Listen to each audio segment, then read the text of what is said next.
નમસ્કાર ગુજરાત। આજે 22 ઓગસ્ટ અને શુક્રવારના રોજ બપોર પછી અને હાલના સાંજના સમાચાર તમને જણાવીએ। ગુજરાત રાજ્યમાં અત્યારે વરસાદની સિસ્ટમ છે કચ્છ સુધી પહોંચી ગઈ છે અને કચ્છના દરેક જિલ્લાઓની અંદર અત્યારે વરસાદ ભૂકા બોલાવતો જોવા મળી રહ્યો છે। સાથે જ અરબ સાગરના દરિયાકાંઠાની જે લો પ્રેશર વાળી સિસ્ટમ હતી એ હવે મધ્ય ભારતના ભાગ તરફ પહોંચી ગઈ છે। અગાઉ આપણે જાણકારી મેળવી હતી કે ગુજરાત રાજ્યના દરિયાકાંઠાના વિસ્તારોની અંદર એટલે કે અરબ સાગરના જે વિસ્તાર છે એ અરબ સાગરના દરિયામાં જે લો પ્રેશર સિસ્ટમ બનશે એ મધ્ય ભારત તરફ આગળ વધી અને દક્ષિણ ગુજરાત સુધી અસર પહોંચાડતી જોવા મળી હતી। આ જ વરસાદની સિસ્ટમ હવે બંગાળની ખાડી સુધી પહોંચી ગઈ છે અને બંગાળની ખાડીમાં તમે જોઈ શકો છો ત્યાં લો પ્રેશર એરિયાનો ઘેરાવો બની ગયો છે અને મજબૂત થતી સિસ્ટમો ગુજરાતના ઘણા બધા જિલ્લાઓને તો વરસાદની અસર પહોંચાડતી પહોંચી ગઈ છે, પરંતુ કચ્છ અને બનાસકાંઠા સાબરકાંઠાના ઉત્તર ગુજરાતના જે જિલ્લાઓ છે ત્યાં વરસાદનો હજી પણ એક નવો રાઉન્ડ છે જોવા મળશે। ખૂંખાર આગાહી કરવામાં આવી રહી છે। તબાહી મચાવતો વરસાદ હજી પણ પડવાની બાકી છે। ગુજરાત રાજ્ય ઉપર અત્યારે ચોમાસાની જે સ્થિતિ મજબૂત થઈ છે આ સ્થિતિને ધ્યાનમાં રાખીને વાતાવરણની અંદર અત્યારે પણ જ્યાં જુઓ ત્યાં મિત્રો 5 ઇંચ સુધીના વરસાદના તો સમાચાર મળતા જ છે। અંબાલાલ પટેલ અને પરેશ ગોસ્વામીએ પણ અગાઉ કહી દીધું હતું કે ગુજરાત રાજ્યમાં ઓગસ્ટ મહિનાની 22 તારીખ પછી છે મેઘ તાંડવ થશે અને એમાં પણ મઘા નક્ષત્ર ગુજરાત રાજ્યમાં અત્યારે બેસી ગયું છે અને આ મઘા નક્ષત્રનો વરસાદ પડી રહ્યો છે। આમ ગણીએ તો મઘા નક્ષત્રનો વરસાદ ખેતી માટે પણ સારો ગણવામાં આવે છે અને ખેતીની સાથે સાથે ખેડૂતોને પાણીને લાયક જે વરસાદની જરૂર હતી એ લાયકની વરસાદની જે અછત હતી એ પૂર્ણ થઈ ગઈ છે। હવે ગુજરાત રાજ્ય ઉપર વરસાદનું જોર અતિ ભયંકર સાબિત થશે અને ગુજરાતના અમુક જિલ્લાઓની અંદર ભારેથી અતિ ભારે વરસાદની પણ સ્થિતિ નિર્માણ પામશે। આ સાથે ગુજરાતના અમુક જિલ્લા જે વિસ્તારો છે એ વિસ્તારની વાત કરીશું કે ત્યાં વરસાદ અત્યારે પડતો નથી, પરંતુ લોકો પોતાના જીવ બચાવવા છે એ ભાગદોડ મચાવી રહ્યા છે। કયા જિલ્લાના કયા વિસ્તારની અંદર આ માહિતી મળી છે એ પણ તમને આજના વિડીયોમાં જણાવું। ખાસ કરીને ગુજરાત ઉપર અત્યારે વરસાદની સિસ્ટમ સક્રિય થઈ છે એ અરબ સાગરના દરિયામાંથી આવે છે। બીજી એક લો પ્રેશર સિસ્ટમ બંગાળની ખાડીમાંથી આવે છે અને હવે મિત્રો બંગાળની ખાડીની અંદર એટલે કે ચાઇના લાગુના વિસ્તારોની અંદર 23 થી 24 ઓગસ્ટ વચ્ચે એક વાવાઝોડું આકાર પામી રહ્યું છે, જેને આપણે તાઇવાનના વિસ્તારોની અંદર વિયેતનામના જે દેશ છે એ દેશના અંદર વરસાદની જે સ્થિતિ મજબૂત થતી જોવા મળી રહી છે એ વરસાદની સ્થિતિના જે એંધાણ દર્શાવવામાં આવી રહ્યા છે ગુજરાત રાજ્ય ઉપર અસર પહોંચાડશે, કારણ કે આ જે વિયેતનામની અંદર વાવાઝોડું જે સક્રિય થશે એ વાવાઝોડાની અસર બંગાળની ખાડીમાં જોવા મળશે અને બંગાળની ખાડીની low pressure system direct Gujarat રાજ્યને મજબૂત કરી અને વેધર એનાલિસિસના અપડેટ છે એ પ્રમાણેની આગાહી કરશે। પરંતુ ગુજરાત રાજ્ય ઉપર શું ખરેખર વેધર એનાલિસિસની આગાહી માટે કોઈ પણ પ્રકારની છે હદ સુધી પહોંચવા માટેની જે આગાહીઓ કરવામાં આવતી હોય કે પછી માહિતી આપવામાં આવતી હોય તો એ કેટલા ટકા યોગ્ય સાચું છે કે નહીં એ નીચે કમેન્ટ બોક્સમાં ખાસ કરીને તમે જણાવી દેજો। હવે ગુજરાત રાજ્ય ઉપર અત્યારે વરસાદની સ્થિતિ ઓલરેડી જોવા મળી છે। બનાસકાંઠા સાબરકાંઠાના વિસ્તારોની અંદરથી મધ્ય ગુજરાત અને પૂર્વ ગુજરાતના જિલ્લાઓ વચ્ચે વરસાદની સ્થિતિ ખૂબ મજબૂત બની અને આ પ્રકારે વેધર એનાલિસિસ પણ ખરાબ હતું થોડું, જેના કારણે ગુજરાત રાજ્યમાં જે વરસાદની ઋતુ સિઝન હોય છે પૂર્ણ થયા બાદ આમ સામેથી કોલ કરવા બાબતે છે એ વેધર એનાલિસિસના એક્સપર્ટ દ્વારા કહેવામાં આવ્યું હતું। હવે ગુજરાત જેના પણ નામે છે એમને ખાસ ફાઇલ ટાટર ક્લિનિંગ અને બીજા ઘણા બધા ખર્ચાઓ કરવા પડશે, જેને કારણે ગુજરાત રાજ્ય ઉપર હવે પણ વરસાદી સિસ્ટમનો ઘેરાવો મજબૂત થાય અને આ સિસ્ટમ છે એ અસર પહોંચાડતી જોવા મળે, જેને કારણે ગુજરાત રાજ્યના દરેક મિત્રો કે જે અત્યાર સુધી હાલ પૂરતી છે જે પણ રકમ જમા હોય અથવા તો જે પણ રકમ હજી કોઈ પણ પ્રકારની ઇન્સ્યોરન્સ લીધા વગર આપવામાં આવી નહોતી તો આવામાં શું ખરેખર વેધર એનાલિસિસના એક્સપર્ટને કામ લાગશે કે પછી નજીકના રહેતા પાડોશી દૂર પાડોશી પણ કહી શકો કે એ કામ લાગશે? એના વિશેની તમે નીચે કમેન્ટ બોક્સમાં ખાસ કરીને કમેન્ટ જણાવી દો। આ સાથે ગુજરાત રાજ્ય ઉપર અત્યારે આ રીતનું એક મોન્સૂન ડ્રેન્ટલ ક્લિનિક છે એના પાછળના ભાગમાં વરસાદી સિસ્ટમનો ઘેરાવો તો મજબૂત બન્યો, સાથે વેધર એનાલિસિસના અપડેટ પણ છે એ મોટા પહોંચ્યા છે। ગુજરાત રાજ્ય ઉપર અત્યારે સિસ્ટમનો ઘેરાવો મજબૂત થયો છે અને આ વરસાદની જે સ્થિતિ છે એ અત્યારે ઉત્તર ગુજરાત અને દક્ષિણ ગુજરાતના જે જિલ્લાઓ છે ત્યાં વધુ પડતી જોવા મળી રહી છે, કારણ કે અરબ સાગરમાં દરિયાકાંઠામાંથી જે પણ પવનો ફૂંકાતા હોય. જે પણ વેધર એનાલિસિસના એક્સપર્ટ હોય એમના દ્વારા માહિતી આપવામાં આવી છે કે ગુજરાત રાજ્ય ઉપર અત્યારે વરસાદની સ્થિતિ છે ખૂબ નબળી જોવા મળી રહી છે. મુંબઈ મહારાષ્ટ્ર બોર્ડર લાગુના વિસ્તારોની અંદર ફરી વખત વરસાદનું જોર છે વધતું જોવા મળશે. પરંતુ શું ખરેખર ગુજરાત રાજ્ય ઉપર વેધર એનાલિસિસનું જે નેવિગેશન હોય છે એ નેવિગેશન વખત સુધી છે એ હાર્દિક પાંડ્યા પોતાની બેગમાં ત્યાં લેતા આવશે તેવી નમ્ર વિનંતી કરજો કે આ ગુજરાત રાજ્યવાસીઓ છે એ દરેક લોકોને અપડેટ કરાવવા માટે જન્મ્યા છે. ઘણા બધા જિલ્લાઓમાંથી વરસાદની આગાહી છે એના વિશેની માહિતી આપવા બેહીએ તો ગુજરાત રાજ્ય ઉપર અત્યારે સાંજ પડી જાય અને સાંજ પછી વાતાવરણની અંદર જે કંઈ પણ હોય એ અમને દેખાય નહીં, જેથી કરી ગુજરાત રાજ્ય ઉપર વરસાદની સ્થિતિ મજબૂત થઈ છે. પરંતુ ધોધમાર વરસાદની આગાહી વચ્ચે ભારેથી ભારે વરસાદની આગાહી વચ્ચે છે ગુજરાતમાં જે પણ પેમેન્ટ ન આપી દેવામાં આવે ત્યાં સુધી જે પણ ભાડું છે એ ભાડું ચૂકવતું કરવામાં રહેશે. તો ગુજરાત રાજ્ય ઉપર વરસાદની સ્થિતિ મજબૂત થઈ છે, જેના કારણે વાતાવરણની અંદર પણ ક્લાઇમેટ ચેન્જની અસર છે એ જોવા મળી રહી છે. જ્યાં જુઓ ત્યાં ચારે બાજુ વાહનો, કારણ કે રેડ એલર્ટ જે દર્શાવવામાં આવી રહ્યું છે એમાં પણ રેડ એલર્ટના ગુજરાતવાસીઓ દ્વારા જે પણ અપડેટ હશે એ અપડેટ મેળવવા માટે ગુજરાત રાજ્ય વિકાસ અધિનિયમ 2025 અનુસાર ગુજરાતમાં હજી પણ વરસાદનો નવો રાઉન્ડ છે જોવા મળશે. મિત્રો, ગુજરાત રાજ્ય માટે મેઘગર્જનાની જે આગાહી કરવામાં આવી રહી છે, જેમાં 22 ઓગસ્ટથી સતત ગુજરાત રાજ્ય ઉપર 5 દિવસ માટેની મેઘગર્જનાની જે છે એ આગાહી વ્યક્ત કરવામાં આવી રહી છે. જેમાં અત્યારે મિત્રો કચ્છ, બનાસકાંઠા, પાટણ, મહેસાણા, સાબરકાંઠા, ગાંધીનગર, અરવલ્લી આ ઉત્તર ગુજરાતના જિલ્લાઓ છે કે ત્યાં અત્યારે છૂટાછવાયા સ્થળો ઉપર ભારેથી ભારે મેઘગર્જના સાથે હળવોથી મધ્યમ વરસાદ છે પડશે. 30 કિલોમીટર પ્રતિ કલાકની ઝડપથી લઈ અને 40 કિલોમીટર પ્રતિ કલાકની ઝડપે અત્યારે પવનો પણ ફૂંકાતા જોવા મળી રહ્યા છે. ગુજરાત રાજ્ય ઉપર આમ સતત 5 દિવસ માટેનું વાતાવરણ છે એ પલટાતું જોવા મળી રહ્યું છે. દક્ષિણ ગુજરાતના જિલ્લાઓની અંદર પણ હજી તો રેડ એલર્ટ છે એ ઓછું થયું છે, ત્યાં તો બીજા ઘણા બધા સિગ્નલો આપી દેવામાં આવ્યા છે, જેમાં દરિયાકાંઠાના વિસ્તારોની અંદર હાલ પૂરતી છે એ 4 નંબરનું સિગ્નલ છે લગાવવામાં આવી રહ્યું છે. એટલે કે હજી પણ વરસાદની સ્થિતિ છે ખૂબ ભયંકર જોવા મળવાની છે. દક્ષિણ ગુજરાતના 5 જિલ્લાઓની અંદર ભરૂચ, સુરત, તાપી, નવસારી, ડાંગ, વલસાડ, દમણ અને દાદરનગર હવેલી આ 5 થી 6 વિસ્તારની અંદર હજી પણ વરસાદનો જે છે એ મોડર્ન અંતર્ગતનો નવો રાઉન્ડ છે જોવા મળશે. સાથે મિત્રો ભારે વરસાદની જે ચેતવણી અગાઉ કરવામાં આવી હતી એમાં કચ્છ, બનાસકાંઠા, પાટણ, મહેસાણા, સાબરકાંઠા, અરવલ્લી, મહીસાગરના જિલ્લાઓની અંદર તો ઓરેન્જ એલર્ટ આપવામાં આવ્યું છે. કચ્છથી લઈ અને સૌરાષ્ટ્ર સુધીના જે જિલ્લાઓ છે એની પણ આપણે અગાઉ માહિતી મેળવી હતી કે કચ્છથી લઈ સૌરાષ્ટ્રના જિલ્લાઓની વચ્ચે ગુજરાતમાં જે ધોધમાર વરસાદ પડતો હોય છે એ વરસાદની આગાહી હજી પણ 2 દિવસ માટે છે એ સરખી રહેશે. એટલે કે વરસાદની આગાહી જેમ 21 અને 22 ઓગસ્ટ સુધીની રહી હતી એવી જ આગાહી હવે 23 અને 24 ઓગસ્ટ સુધી રહી છે. એટલે કે હજી પણ 4 દિવસ વરસાદનું જે છે એ પૂર્વાનુમાન લગાવવામાં આવી રહ્યું છે.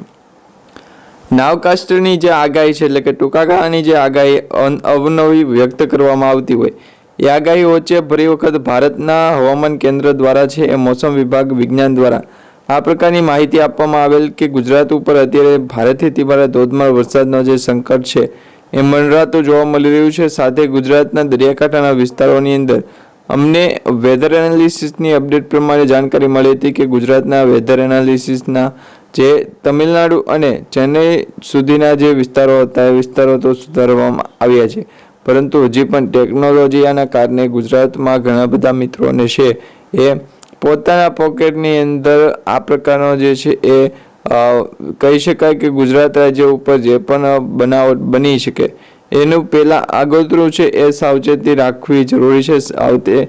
આગોતરું છે એ ન્યૂઝ એનાલિસિસ કરવું પણ ખૂબ જ મહત્વપૂર્ણ ગણવામાં આવે છે.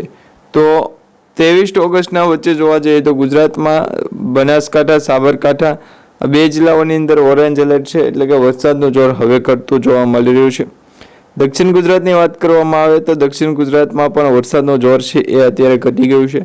માત્ર અમરેલીના 2 જિલ્લાઓ એટલે કે અમરેલી અને ભાવનગર સૌરાષ્ટ્ર જિલ્લાના 2 જિલ્લા સાથે ગુજરાતના ગારિયાધાર વિસ્તારોની અંદર 5 ઇંચ સુધીના વરસાદ છે એ નોંધાતા જોવા મળી રહ્યા છે. ગુજરાત રાજ્ય ઉપર આ વરસાદની સિસ્ટમને ઘેરાવો ન બનતાની સાથે વાતાવરણની અપડેટના પ્રમાણમાં જે પણ અપડેટ હશે એ અપડેટના પ્રમાણમાં ગુજરાત રાજ્યમાં જે છે એ વેધર એનાલિસિસનું અપડેટ અને આગાહીકાર દ્વારા જે પણ નળમાં માહિતી આપે એ માહિતી ગુજરાતમાં અન્ય નળો ઉપર આપવામાં નથી આવતી. અને જે પણ મિત્રોને એક કરતાં વધારે ગુજરાત રાજ્ય ઉપર વરસાદ હોય અથવા તો વેધર એનાલિસિસનું હોય તો એવામાં છે એ જોબ ઇમરજન્સી કરી શકે. બીજા નંબરમાં જોવા જઈએ તો ગુજરાત રાજ્ય ઉપરથી કોઈ પણ સિસ્ટમ અપડેટ કરતાં આવડતી નથી, જેની પણ દરેક મિત્રોએ નોંધ લેવી. હવે ગુજરાત રાજ્ય ઉપર વરસાદની સ્થિતિ હોય પરંતુ ફરી વખત વરસાદનો નવો રાઉન્ડ છે શરૂ થયો ને આ વરસાદી સિસ્ટમનો ઘેરાવો છે એ દક્ષિણ ગુજરાત અને સૌરાષ્ટ્ર સુધીના જિલ્લાઓની અંદર વધારે પડતો જોવા મળી રહ્યો છે. આ સાથે મિત્રો ગુજરાત રાજ્યમાં અત્યારે ભારેથી અતિભારે વરસાદની આગાહી કરવામાં આવી છે. છેલ્લા 2 દિવસની રાજ્યના વિવિધ વિસ્તારોમાં અતિભારે વરસાદ છે એનું જોર જોવા મળવાનું છે. હજુ પણ ભારે વરસાદની આગાહી જોતા પ્રશાસન સતર્ક થઈ ગયું છે. આગાહી પ્રમાણે વરસાદની જે સ્થિતિ અત્યારે જોવા મળી રહી છે એ વરસાદની સ્થિતિ પ્રમાણે એનડીઆરએફની કુલ મળીને 12 ટીમોને સજ્જ કરવામાં આવી છે.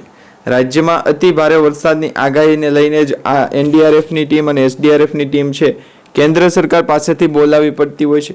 પરંતુ આ વખતે આ જે બંને ટીમ છે એ ગુજરાત રાજ્ય ઉપર વરસાદનું જોર અતિ ભયંકર વધારશે, જેમાં અત્યારે વરસાદની જે સ્થિતિ છે ખૂબ મજબૂત થતી જોવા મળી રહી છે. વાતાવરણની અંદર અત્યારે સતત ક્લાઇમેટ ચેન્જની અસર આવી છે, પલટવાર થતો જોવા મળી રહ્યો છે અને ગુજરાત ઉપર પણ આ વરસાદની સ્થિતિ છે ખૂબ મજબૂત થતી જોવા મળી રહી છે.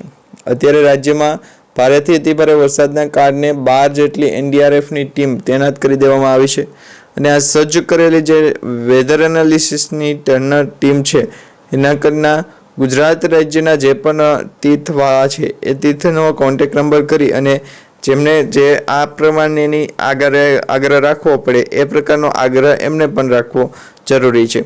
ગુજરાત રાજ્ય ઉપર વરસાદની સ્થિતિ આ પ્રકારની છે, ગતિ કરી રહી છે, પરંતુ વરસાદનું જે પૂર્વાનુમાન છે એ પૂર્વાનુમાન દ્વારા લગાવવામાં આવેલ વેધર એનાલિસિસની આગાહી છે એ એકદમ સાચી પડે અને 100%ની ફૂલ ગેરંટી સાથે વરસાદ છે પડવાને લઈને આગાહીઓ કરવામાં આવી રહી છે, એટલે કે માહિતી આપવામાં આવી રહી છે. હવે મિત્રો વડોદરા અને ગાંધીનગર ખાતે પણ એનડીઆરએફની એક ટીમ છે એ સ્ટેન્ડ બાયમાં મૂકવામાં આવી છે, કારણ કે દક્ષિણ ગુજરાતમાં જો વરસાદનું જોર વધશે તો આ પ્રકારની સ્ટેન્ડ બાયની સ્થિતિ છે ખૂબ મજબૂત આવશે અને ગુજરાત રાજ્ય ઉપર અત્યારે વરસાદનું જોર ફૂલ વધતું જોવા મળી રહ્યું છે. અલગ અલગ વિસ્તારોમાં એનડીઆરએફની એક ટીમો છે તૈનાત કરી દેવામાં આવી છે. ગુજરાતના ઘણા બધા જિલ્લાઓમાંથી આ પ્રકારની કમેન્ટ આવી રહી છે કે અત્યારે એમના જિલ્લાઓની અંદર જે મિત્રોની કમેન્ટ આવી રહી છે એ જિલ્લાઓની અંદર વરસાદનું જોર છે એ અત્યંત ઘટતું જોવા મળી રહ્યું છે. જેમ આગાહી કરવામાં આવી હતી, અંબાલાલ પટેલે તો આગાહી કરી હતી કે 24, 25 અને 26 ઓગસ્ટના વચ્ચે વરસાદનું જોર અતિ ભયંકર સાબિત થશે અને આ વરસાદની સ્થિતિ વચ્ચે ગુજરાતના દરિયાકાંઠાના જે જિલ્લાઓ છે એમાં પણ પાણીની પૂરની સ્થિતિ આવશે અને આ પૂરની સ્થિતિ વચ્ચે ગુજરાત ઉપર જે ભારેથી અતિભારે વરસાદનો જે રાઉન્ડ જોવા મળવાનો છે એ વરસાદનો નવો રાઉન્ડ પણ જોવા મળશે. પરંતુ એ આગાહી હવે કેટલા ટકા સાચી પડશે એ પણ આપણે જાણીશું અને ગુજરાત રાજ્ય ઉપર હજી પણ આગામી 24 કલાક કેવી રહેશે, ભારેથી અતિભારે રહેશે, હળવાથી મધ્યમ વરસાદ રહેશે, કયા જિલ્લાઓની અંદર કઈ દિશાઓમાંથી પવન ફૂંકાશે અને કઈ દિશામાંથી કેટલા ઇંચ સુધીના વરસાદ પડશે એ પ્રકારની આગાહી હવે પછી તમને જણાવતા રહીશું.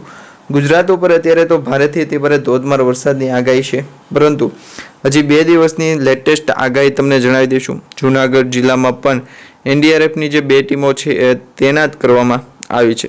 મધ્ય ગુજરાત અને અમદાવાદ તથા ગાંધીનગરમાં પણ ભારે વરસાદનું જોર વધારતું જોવા મળી રહ્યું છે, જેને કારણે તે વરસાદ વધશે.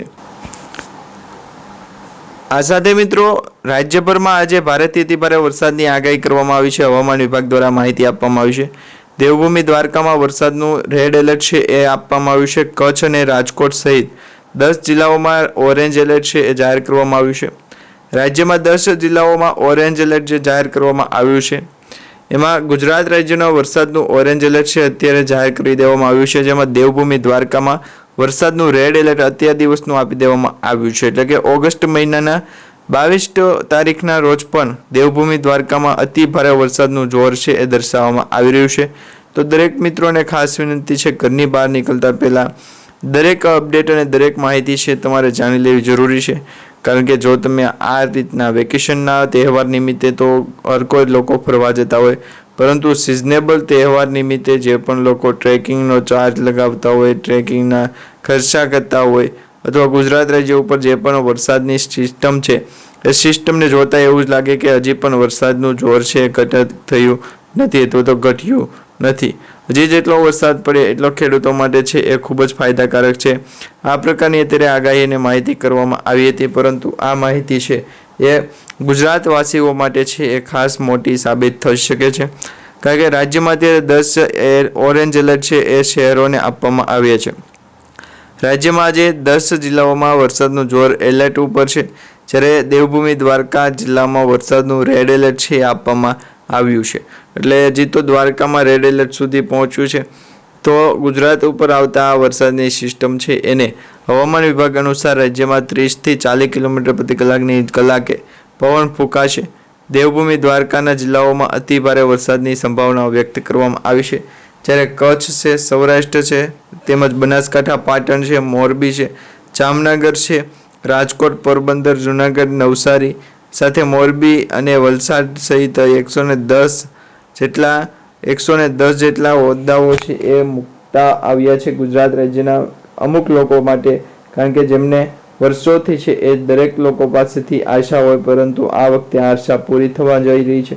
ગુજરાતવાસીઓ ઉપર અત્યારે જે 100%ની ગેરંટી સાથેના વરસાદની આગાહી કરવામાં આવી રહી છે એ પ્રકારનો વરસાદ તો પડશે, પરંતુ એ હજી ગુજરાતના સૌરાષ્ટ્રના ભાગો વચ્ચે છે એ સિસ્ટમ ઘેરાવો બનતો જોવા મળી રહ્યો છે. સૌરાષ્ટ્રના ભાગો વચ્ચેથી જે વરસાદની અપડેટ આપવામાં આવે એ જ વરસાદ ભારેથી અતિભારે ધોધમાર વરસાદ છે એ ભૂકા સ્વરૂપે લાવી શકે. તો આ પ્રકારની અત્યારે આગાહી કરવામાં આવી રહી છે. ગુજરાત રાજ્ય ઉપર હજી તો 2 થી 3 દિવસ માટે વરસાદની સિસ્ટમ છે એ સક્રિય થતી જોવા મળી રહી છે, જેના કારણે હજી 10 તાલુકાઓની અંદર ભારેથી અતિભારે વરસાદ પડશે. છેલ્લા 24 કલાકમાં કેટલા ઇંચ સુધીનો વરસાદ નોંધાણો અને કયા કયા વિસ્તારોની અંદર વરસાદ નોંધાણો એ તમને દર્શાવીએ તો 24 કલાકમાં રાજ્યના 216 તાલુકામાં વરસાદ વરસ્યો. એટલે કે ગુજરાત રાજ્યમાં 216 તાલુકાઓની અંદર 24 કલાકમાં વરસાદ પડ્યો છે. મળતી માહિતી અનુસાર રાજ્યમાં છેલ્લા 24 કલાકમાં 21 તાલુકામાં 5 થી 13 ઇંચ સુધીનો વરસાદ ખાબક્યો છે. રાજ્યના 45 તાલુકામાં 2 થી 5 ઇંચ સુધીનો વરસાદ નોંધાયો હતો. આ સાથે રાજ્યમાં છેલ્લા 24 કલાકની અંદર મેરડામાં સૌથી વધુ 13 ઇંચ સુધીનો વરસાદ છે એ નોંધાયો. ગુજરાત રાજ્ય ઉપર આ વરસાદની સ્થિતિ છે હજી પણ ભયંકર સાબિત થશે અને ભારેથી અતિભારે જોવા મળવાની છે. આ સાથે વરસાદનું જે પૂર્વાનુમાન લગાવવામાં આવી રહ્યું છે ગુજરાતના દરિયાકાંઠાના વિસ્તારોથી સૌરાષ્ટ્રના પૂર્વ ભાગના વિસ્તારો વચ્ચે જે ગુજરાતના અમુક જિલ્લાઓની અંદર હજી પણ પૂર્વાનુમાન લગાવવામાં આવી રહ્યું છે એ દરેક જિલ્લાઓની અંદર વરસાદનું જોર હજી પણ વધશે. 22, 23 અને 24 ઓગસ્ટ વચ્ચે આ જિલ્લાઓની અંદર વરસાદની સ્થિતિ છે ખૂબ મજબૂત બનતી જોવા મળી રહી છે. સાથે સાથે રાજ્યમાં 24 કલાકમાં મેદરડામાં સૌથી વધુ 13 ઇંચ વરસાદ નોંધાણો. એ સિવાય કેશોદમાં 11 ઇંચ, વલસાડ નોંધાણો, વંથલીમાં 10 ઇંચ, પોરબંદરમાં 10 ઇંચ, ગણદેવીમાં 9 ઇંચ. તો મિત્રો પોરબંદરમાં 10 ઇંચ, ગણદેવીમાં 9 ઇંચ, કપરાડામાં 8, માણાવદરમાં 8, ચીખલીમાં 8, કુતિયાના 6.93, રાણાવાવમાં 6.69, ડોલવણમાં 6.61, નવસારીમાં 6.61, વલસાડમાં અને જબલપુરમાં વરસાદ છે એ 5 ઇંચ સુધીના નોંધાણા. આ જ રીતે વરસાદની સ્થિતિ છે કલ્યાણપુરમાં જળબંબાકાર રૂપે સાબિત થઈ છે. મુશળધાર વરસાદ દ્વારા દ્વારકાના કલ્યાણપુરમાં જળબંબાકારની સ્થિતિ સર્જાઈ હતી. કલ્યાણપુરનું રાવળ ગામ ફરી વખત પાણી થયું હતું. રાવળ ગામની ચારે તરફ માત્ર પાણી જ નહીં, પાણી જેવા મળતી જ નહીં. સાથે સાથે રાવળ ગામના ખેતરો માટે બેટો સામાન્ય થઈ ગયો છે. ફરવાલાયક આવતા હોય એમના માટે પણ બેટનો જે સુવિધા છે, ઉપર રહેવાની જે સુવિધા છે એ ખૂબ જ સારી દર્શાવવામાં આવી રહી છે. હવે મિત્રો 19 ઓગસ્ટે કલ્યાણપુરમાં 9 ઇંચ વરસાદ ખાબક્યો હતો, પરંતુ 21 ઓગસ્ટ અને 22 ઓગસ્ટ વચ્ચે આ મલ્યાન છે ગુજરાતવાસીઓ માટેથી લગભગ 300 રૂપિયા લઈ અને વરસાદની સિસ્ટમ છે એ ઘેરાવા સાથે લાવવાની કોશિશ કરતો હતો, પરંતુ ગુજરાત રાજ્યના ટેલિકોમ એક્સપર્ટ દ્વારા પણ આ પ્રકારની મંજૂરી આપવામાં નથી આવી, જેના કારણે ગુજરાતના દરિયાકાંઠાના વિસ્તારોની અંદર છે એ મોટા ભાગનું નુકસાન થાય. તો અત્યારે મિત્રો આપણે જે આગાહી માહિતીનો વિડીયો જોયો છે તમને સારો લાગ્યો હોય તો વિડીયોને લાઇક કરજો, ચેનલને સબસ્ક્રાઇબ કરજો અને તમારા દરેક વોટ્સઅપ ગ્રુપ, ફેસબુક ગ્રુપમાં દરેક મિત્રો સુધી આજનો વિડીયો શેર